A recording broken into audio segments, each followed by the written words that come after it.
করণদিঘির বোতলবাড়ি এলাকায় এক মানসিক ভারসাম্যহীন যুবকের পথ দুর্ঘটনায় মৃত্যুর ঘটনায় চাঞ্চল্য ছড়িয়েছে। পুলিশ সূত্রে জানা গিয়েছে মৃতের নাম ফুলকুমার ওরাও, বয়স 36 বছর। তার বাড়ি করণদিঘির বিকনপুর এলাকায়। শুক্রবার দেহ ময়নাতদন্তের জন্য রায়গঞ্জ মেডিকেল কলেজের মর্গে পাঠানো হয়েছে।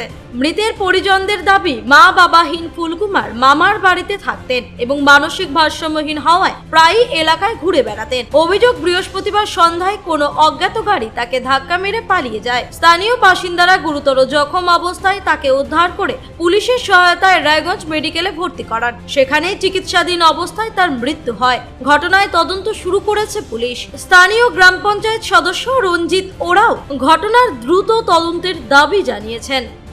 আপনার নাম? রঞ্জিত ওরাও। আপনি কোন সংসদের মেম্বার? আমি আলতাপুর 1 গ্রাম পঞ্চায়েতের মেম্বার, করণদিঘি ব্লক। আপনি মেম্বার? হ্যাঁ। আচ্ছা, কি হয়েছিল ঘটনা? ফুলকুমার ওরাও নামে আমার পাড়ার ছেলে। ওর মাথা বেশ কিছুদিন থেকে ওর মাথার সমস্যা আছে। কালকে মামার বাড়িতে বসবাস করতো।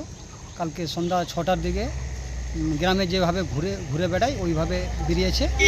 হঠাৎ ও বোতলবাড়ির দিকে আসছিল, পিছন থেকে কোন গাড়ি ধাক্কা মেরে পড়ে গেছিলো। ওখান থেকে গাড়ির যারা টোটো চালকরা তারা এনে বোতলবাড়িতে নিয়ে আসে। ওখান থেকে পুলিশ সিভিকরা মিলে ওরা হাসপাতালে পাঠায়।